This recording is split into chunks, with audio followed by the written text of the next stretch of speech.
Jason J. Lewis, and I voice Superman. Hi, I'm Diedrich Bader, and I played the notorious BJ. Booster Go. That's it. I'm liking that notorious. Oh, there's a Navy boat. There you go. Sorry, I like this view. This is cool. It's going to be all about that, this interview. That's right. Oh, a seal. Yeah. Just don't get too close. Actually, I have a question for you about that because you used to voice Batman. That's right. And now you're going to be Booster, and that's a much more light-hearted role. So Yes. what's the transition been like? That's an excellent question. Well, he's so serious. It's hard. I'm such a serious person. it's like, yeah.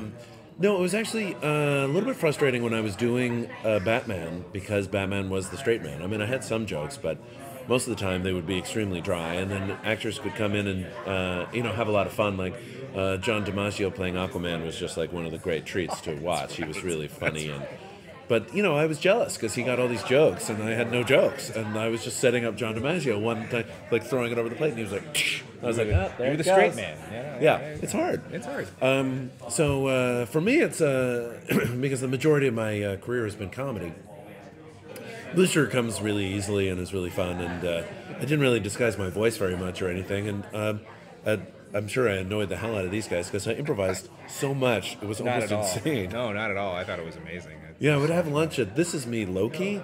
So I would come in like a little more amped up because I would have lunch and I would have tea, like some green tea at my sushi lunch, and I'd come in and I was like on fire. I did it like one pass where it was as written. And I think it was kind of like, but the nature of the way that they wrote the show, is like you and PJ, like Yeah. was Firestorm, you guys Yeah. can bring that element, and it totally works. Yeah, it actually works. It holds totally together. works, and it's so awesome. Yeah, for another character it would be strange. Well, I It would can't fall improv apart. as Superman. It's, No, it's, sure. it's pretty That would be straightforward. straightforward, It'd be a little weird. He'd be like, "That's my Krypton. Yeah. That's the one joke I have." yeah.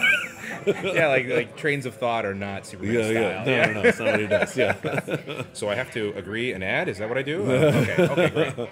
So yes, and that's all I've got. Yep. Yeah. Anyway, did that answer your question? No, that's a great answer. Okay.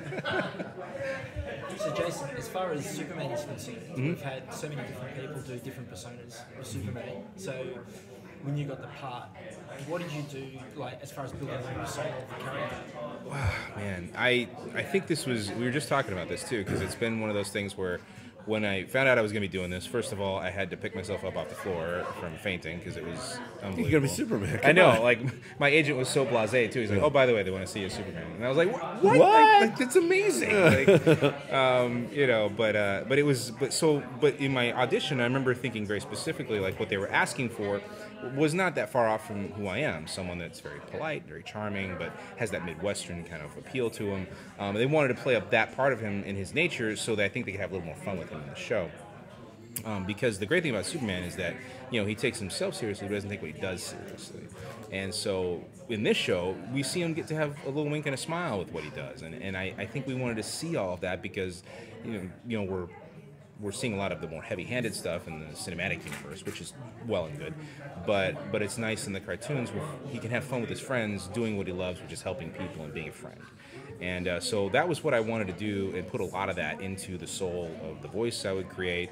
And on a much smaller note, but a more personal note, is I'm adopted as well, so there's something about Superman feeling like an outcast, yet having all this great power that appealed to me, and it certainly speaks to me, and has always spoken to me, and one reason I've always loved the character so much. So I think that there's a bit of that not sheepishness, but a little bit of like a naivete perhaps to him that I think we wanted to see again, that was reminiscent of like Christopher Reeve's kind of interpretation of him. So.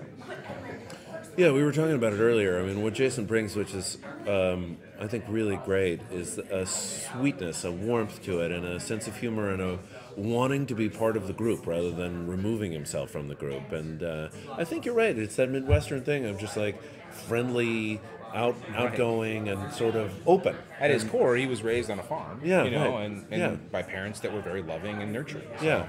And I think the trap is to think of him as almost like this static straight man. Yeah, and he's really if not. you're too stoic, it's stale. But he is square, and he's a little bit, a little square, but he's not stale. And so I always want to make that distinction, and he's almost like that guy that's so literal that everything that you say he takes literally. That's what makes him funny. So that's kind of how I was playing him a little bit too. So. I lost my lanyard. I'm gonna. Uh-oh. Yeah. He'll be right back. Yeah. So what's your favorite thing about doing the vocal work? Brian has my lanyard. Oh, good. Yeah. Wasn't lost. Brian had it. Gotta have my lanyard. So, what's the most fun thing? I think, gosh, man, where to begin on that? It's first of all, I mean, the scripts are fantastic. The stories we've got, there's a lot of action and humor involved with them. So I get to say things that are just like dream come true. You know, stuff that, you know, like, well, that's why they call me Superman and things like that. It's like, it blew my mind when I read these things. And then secondly, I mean, like the amazing people we get to work with. I get to work with this guy and like Kevin Conroy and Mark Hamill. Like I'd be in the booth with all of them, and it would just make my head cool. explode because here I am, this kind of relatively newbie to this whole game, and I get to stand shoulder to shoulder with some amazing legends. And so that's been truly the most fun part is just playing off of them because we all got to record together. So having that chemistry together in the booth was really essential to having the fun in the show that people see. That's the fun of doing a Warner Brothers show as opposed to most other shows, is that you get to all do it together. So you read it like in a horseshoe, like a radio play. Mm-hmm. But if you work Right. for Disney or something, you tend to go in alone. Right. So you don't see the other actors. You see them in the lobby. But other than that, you don't see them. Yeah, and that I really was honored to be a part of this whole Yeah. process. So yeah.